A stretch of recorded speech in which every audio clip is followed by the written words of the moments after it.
Hi hello friends, நான் தான் உங்கள் விக்னேஷ் தமிழன் மெக்கை செட்ஸு. இன்னைக்கு நம்ம வந்து ட்ரீபூட்டி அனிமி எபிசோட் 6 பற்றி தான் பார்க்க போகிறோம். வாங்க வீடியோக்குள்ளே போகலாம். எபிசோட் ஸ்டார்ட் ஆனோடனே பார்த்தீங்கன்னா நம்ம ஹீரோ ஜிகிங்கோங் வந்து ஹீரோ சுகோவை வந்து ஹாஸ்பிட்டலில் பார்க்க போகிறான்.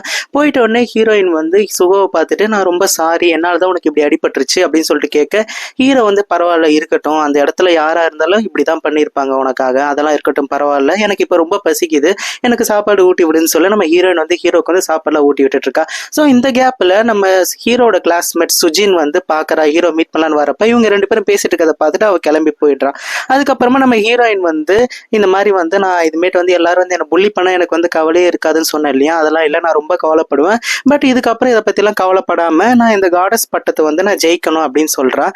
அப்ப ஹீரோ வந்து உன்னோட டான்ஸ் ப்ராக்டிஸ்லாம் எப்படி போகுது, நீ இங்க சுத்திட்டு இருக்கே அப்படின்னு கேட்க, அது எங்க போகுது, என்னால கான்சென்ட்ரேஷனே பண்ண முடியல, டான்ஸும் சரியா வர மாட்டேங்குது, என்ன பண்றதுன்னு தெரியல அப்படின்னு சொல்லி புலம்புறான். அப்ப ஹீரோ வந்து சொல்றான், சரி ஓகே, உனக்கு அன்னோன் நம்பர்ல இருந்து ஏதாவது கால் வந்ததுன்னா கண்டிப்பா எடுத்து பேசாம இருக்காது அப்படின்னு சொல்ற. ஹீரோயின் அங்க இருந்து கிளம்பிட்டு ஹீரோனோட கிளாஸ்மேட்ஸ் எல்லாரும் சேர்ந்து ஹீரோயினுக்கு வந்து டான்ஸ் பிராக்டிஸ் கொடுக்க ட்ரை பண்றாங்க. அவளும் எவ்வளவு ஆட ட்ரை பண்றான், ஆனா அவளால் சரியாவே ஆட முடியல. அந்த நேரத்துல ஒரு அன்னோன் நம்பர்ல இருந்து கால் வருது, இது மாதிரி வந்து சுகோவோட ஃப்ரெண்டு பேசுறேன் டான்ஸ் பிராக்டிஸ்க்காக, என்னை வந்து மீட் பண்ண முடியுமா வந்து கேட்க, ஹீரோயினும் வந்து அந்த டான்ஸ் மாஸ்டர் போய் மீட் பண்றா. இது மாதிரி வந்து நான் ஒரு பெரிய டான்ஸ் மாஸ்டர், சுகோ இதுவரை யாருக்குமே இது மாதிரி ஒரு ரெஃபரன்ஸ் கேட்டதில்லை, உனக்காக தான் கேட்கறேன், நீங்க ரெண்டு பேரும் ஃப்ரெண்ட்ஸ் அப்படின்னு கேட்க அவளும் ஆமான்றான். சரி ஓகே, இனிமேட்டு டெய்லியும் வந்து டான்ஸ் ப்ராக்டிஸ் நான் கொடுக்குறேன், டெய்லியும் மிட் நைட் 12 o'clock வரைக்கும், ஸோ நம்ம பெஸ்ட்டை கொடுப்போம் அப்படின்னு சொல்கிறான். அதுக்கப்புறமா நம்ம செகண்ட் ஹீரோட வீட்டுக்கு வந்து போகிறான். செகண்ட் ஹீரோட தங்கச்சி கோவன் இருக்காலே, அவன் வந்து சுகோ கடிபட்டுருச்சு நீ போய் பார்க்கல அப்படின்னு கேட்க, அவன் வந்து இல்லைன்றான். நீங்கள் ரெண்டு பேரும் இன்னும் சண்டை போட்டுட்டு இருக்கீங்களா, அதுக்கு முன்னாடிலாம் வந்து நீங்கள் ரெண்டு பேரும் புருஷன் முன்னாடி மாதிரி நல்லா க்ளோஸாக இருப்பீங்க, ஆனால் இப்போ வந்து சண்டை போட்டுட்டு இருக்கீங்களான்னு சொல்லிட்டு கிண்டல் பண்ணுறான். அப்போ செகண்ட் ஹீரோ அடுத்த நாள் வந்து ஸ்கூலுக்கு போனோடனே நம்ம ஹீரோயின் வந்து பார்க்க வரா. பார்த்துட்டு இது மாதிரி வந்து அவளோட போர்ட்ரேட், அதாவது நம்ம ஃபர்ஸ்ட் செகண்ட் எபிசோட்ல வந்து செகண்ட் ஹீரோ வந்து அசைன்மெண்ட்டுக்காக வந்து ஒரு போட்டோ வரைஞ்சு கொடுப்பா இல்லையா, ஸோ அந்த போட்டோ வந்து ஹீரோ கிட்ட கொடுத்துட்டு இது மாதிரி வந்து இந்த போட்டோவால தான் வந்து நான் ஃபர்ஸ்ட் ப்ரைஸ் வாங்கினேன், அதனால வந்து இதை வச்சுக்கோ அப்படின்னு சொல்லிட்டு அவளோட சைன் போட்டு செகண்ட் ஹீரோ கிட்ட வந்து கொடுத்துட்றான். இந்த பக்கம் ஹாஸ்பிட்டலில் வந்து நம்ம ஹீரோ வந்து டிஸ்சார்ஜ் ஆக போறான். ஸோ அப்போ வந்து ஹீரோ வந்து ஹீரோனுக்கு கால் பண்ணி நான் டிஸ்சார்ஜ் ஆக போறேன், நீங்க வந்துடாதுன்னு சொல்லத்தானே உனக்கு கால் பண்ண அப்படின்னு சொல்றான். அப்படியே போனை வச்சுட்ட உடனே ஹாஸ்பிட்டல் நர்ஸ் வந்துட்டு உங்களை கூட்டிட்டு போறதுக்கு யாரும் வரலையா, உங்களோட ஃப்ரெண்டு செஜுன் செகண்ட் ஹீரோக்கு நான் கால் பண்ண, பட் அவருக்கு ரீச் பண்ண முடியல அப்படின்னு சொல்றான். அப்ப நம்ம ஹீரோ வந்து ஷாக் ஆகி அவன் வந்தானா அப்படின்னு கேட்க, அவர் தான் உங்களை ஹாஸ்பிட்டல் அட்மிட் பண்ணி நைட்டு ஃபுல்லாக உங்களை பார்த்துக்கிட்டாரு அப்படின்னு சொல்றான். அதுக்கப்புறமா வந்து ஹீரோவும் அவனாவே டிஸ்சார்ஜ் ஆகி வீட்டுக்கு போயிடான். அதுக்கப்புறமா ஒரு நாள் நம்ம ஹீரோட ஃப்ரெண்டு இறந்து போனாலே சூசைட் பண்ணிட்டு அவனோட நினைவு நாள் அன்னைக்கு அவனை அந்த கல்லறைக்கு வந்து போறான் நம்ம ஹீரோ. அதே நேரத்துல செகண்ட் ஹீரோ அங்க வரான். அப்ப அவங்க ரெண்டு பேரும் வந்து பழசை பத்தி பேசி சண்டை போடுற மாதிரி ஆயிடுச்சு. அப்ப வந்து ஹீரோ வந்து சொல்றான், ஒரு நிமிஷம் இல்லை நான் உங்ககிட்ட வந்து பேசணும் அப்படின்னு சொல்லிட்டு, அன்னைக்கு வந்து நான் வேணும்னே வந்து போனை எடுக்கல, அன்னைக்கு என்ன நடந்ததுன்னு தெரியுமான்னு சொல்லிட்டு ஒரு பிளாஷ்பேக் சொல்றான்.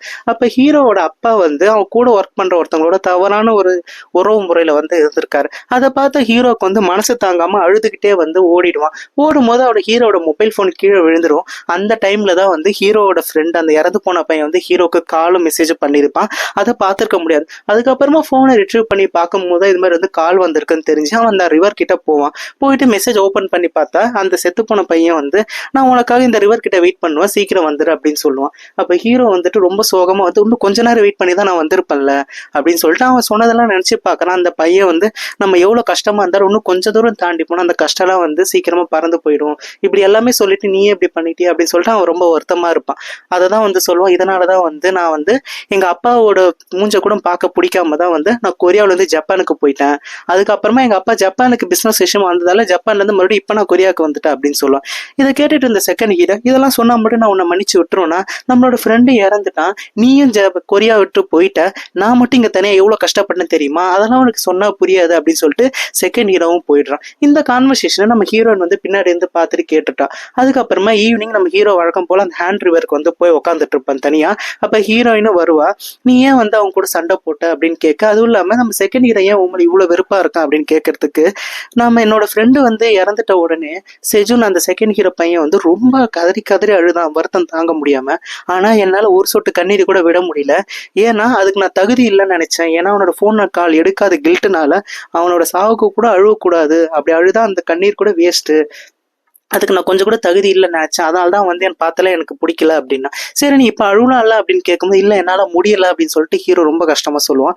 அப்போ ஹீரோயின் சொல்லுவா, நீ ஆக்ட் பண்ணு, நீ ஆக்டிங்ல ரொம்ப பெரிய ஆள் தானே, நீ நடிக்கும் போது வேற ஒரு பர்சனா மாறிடுவ, அதனால நீ அழுகுற மாதிரி நடி அப்படின்னு சொல்லப்ப நம்ம ஹீரோ வந்து ட்ரை பண்ணி தேம்பி தேம்பி நம்ம ஹீரோயின் முன்னாடி அழுவான்.